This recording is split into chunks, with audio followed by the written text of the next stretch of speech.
So ito yung cable car nila guys dito.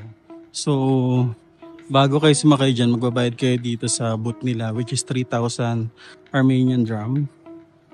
And then punta na kayo rito para makasakay kayo. Once na makuha nyo yung ticket. So papunta yan dyan guys dun sa taas. And then babalik ulit pababa. So ganun lang siya. So ito yung surroundings niya guys. So ito yung Chad Kadsor cable car. Medyo tayo say hi guys. Hi. Saan tayo? Saan yung entrance? Sa kabilang bundok. Ito pala. Kabilang bundok. Lalakarin pa pala. Inabi. Pasyokit.